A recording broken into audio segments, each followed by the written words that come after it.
मनुष्य शरीर तो हमें मिल गया है, पर मानव जीवन जो है वो तो विसंगतियों से भरा हुआ है। कोई एक रस तो जीवन होता नहीं, क्योंकि ब्रह्मा जी ने ये सृष्टि की जो रचना की है वह सृष्टि ही द्वंदात्मक है। और जहां प्रकाश है तो दूसरी ओर अंधकार है, जहां सुख है वहां दुख है, जहां शीत है दूसरी ओर ग्रीष्म है, ऋतुएं भी। तो ऐसी विसंगतियां जहां जीवन में होती है, और मनुष्य साधारणतया यही चाहता है कि हमारे जीवन में अनुकूलता ही अनुकूलता,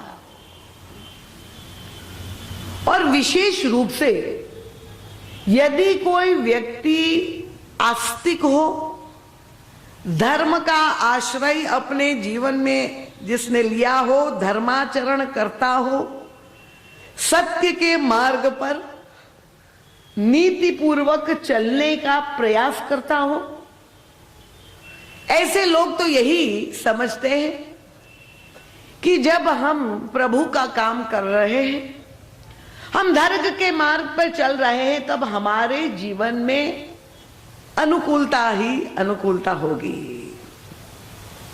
क्योंकि हम एक सात्विक प्रयोजन लेकर के, एक उच्चतम आदर्श लेकर के चल रहे हैं। और कलयुग में बहुत कठिन भी है, और यही परिस्थिति इन बंदरों की है। बार बार मैं आप लोगों को प्रतिवर्ष स्मरण दिलाती हूं, गोस्वामी तुलसीदास जी ने जब ये कहा कि रामचरितमानस दर्पण है,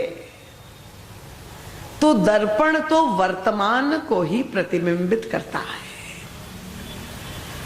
पर रामचरितमानस में हमें तो भगवान श्री राम की त्रेता युगीन लीलाओं को पढ़ने का अभ्यास हो चुका है।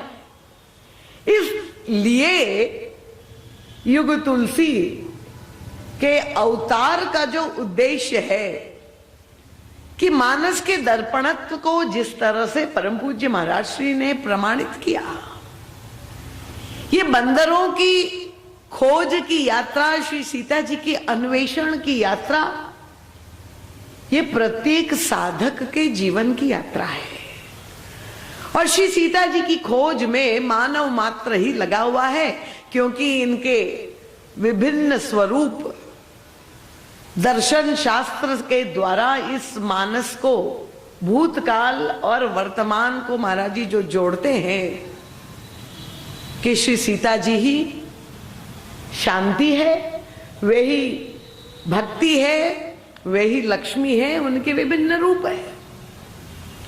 और बंदर कौन है? उनको ये जो कैवल्य साधन के विभिन्न प्रकार के उपाय, मोक्ष के उपाय, हमारे जीवन में जो सत्कर्म है वही मानो बंदर है।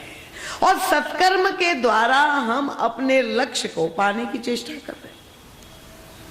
और व्यक्ति जब समझता है कि जब हम सत्कर्म पूर्वक चल रहे हैं तो हमारे जीवन में तो कोई बाधा, विघ्न, विरोध, दुख, संकट आना ही नहीं चाहिए।